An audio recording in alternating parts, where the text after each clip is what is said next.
இன்றைக்கி வெஜிடபிள் பிரியாணி. அதுக்கு தேவையான பொருட்கள் பார்த்துடலாம். 4 வெங்காயம், 3 தக்காளி, கேரட், பீன்ஸ், கொஞ்சம் தயிர், தேவையான அளவு உப்பு. தாளிப்புக்கு பார்த்திங்கன்னா பட்டை, கிராம்பு, ஏலக்காய், ஜாதிபத்திரி, அன்னாசிப்பூ, சோம்பு, சீரகம், பிரியாணி மசாலா, சிக்கன் மசாலா, கொஞ்சம் கரம் மசாலா, அதுக்கப்புறம் கருவேப்பிலை, புதினா, பச்சை மிளகாய், இஞ்சி பூண்டு. சமைக்க போகலாம்.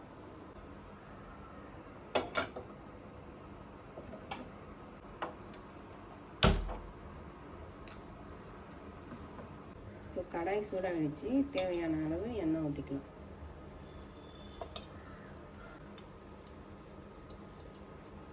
எண்ணெய் காஞ்சதும் நம்ம எடுத்து வச்சுருக்க ஏலக்காய், பட்டை, கிராம்பு, சோம்பு, சீரகம், கல்பாசி எல்லாம் போட்டுடலாம்.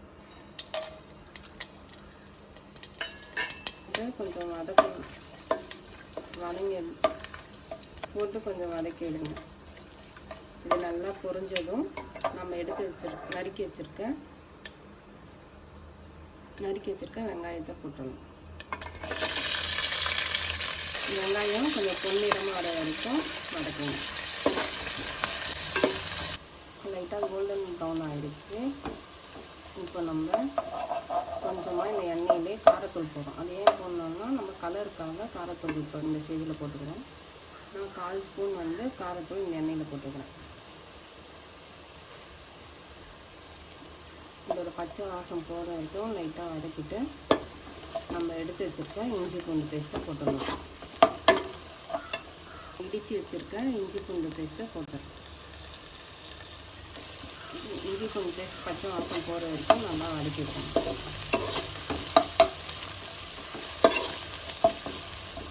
பூண்டு பேஸ்ட் நல்லா வதங்கிடுச்சு. இப்போ நம்ம கருவேப்பிலை, புதினா போட்டுடலாம். நான் புதினா போட்டேன். நெக்ஸ்ட்டு கருவேப்பிலை போட்டு நல்லா வதக்கிக்கணும்.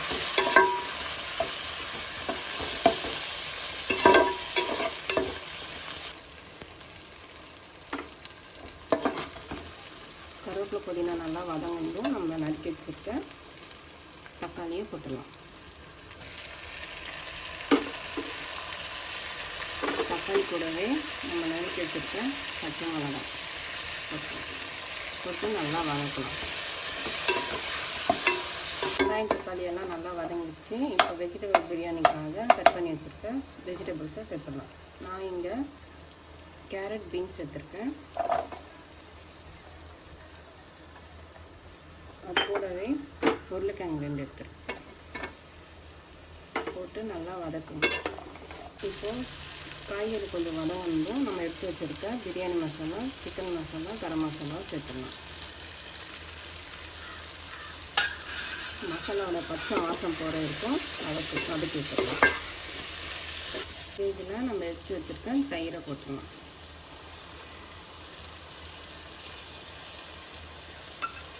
நெக்ஸ்ட்டு தேவையான அளவு உப்பு.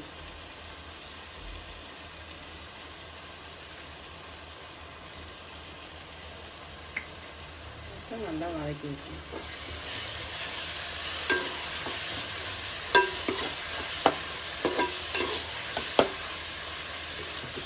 காய்கறி நல்லா வெந்துடுச்சு. நான் 3 படி அரிசி எடுத்துருக்கேன். அதுக்கு 6 படி தண்ணி ஊற்றிக்கிறேன். நான் நார்மல் வீட்டரிசி தான் எடுத்துருக்கிறேன். அதனால் நான் 1க்கு 2 அளவு தண்ணி ஊற்றிக்கிறேன். இப்போ தண்ணி ஒரு கொதி வந்ததும் நம்ம அரிசியை போட்டு மூடி வச்சிடலாம். தண்ணி நல்லா கொதிக்குது. நம்ம எடுத்து வச்சுருக்க அரிசியை போட்டுடலாம். 3 படி அரிசியை நான் 10 நிமிஷம் ஊற வச்சுருக்கேன். அதை போட்டுருவேன்.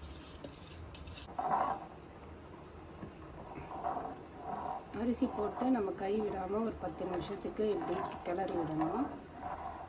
அரிசியும் தண்ணியும் லெவல் ஒன்றா ஆனதும் நம்ம தம் போட்டுடலாம்.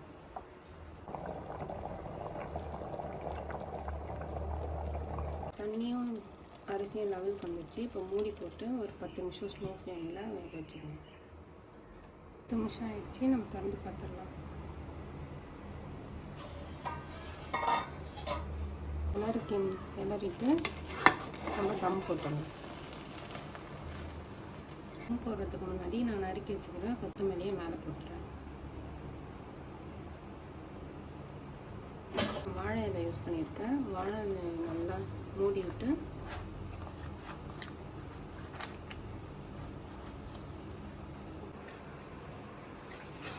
நிமிஷம் ஆயிடுச்சு. நம்ம இப்போ தம் எடுத்து பார்த்துடலாம்.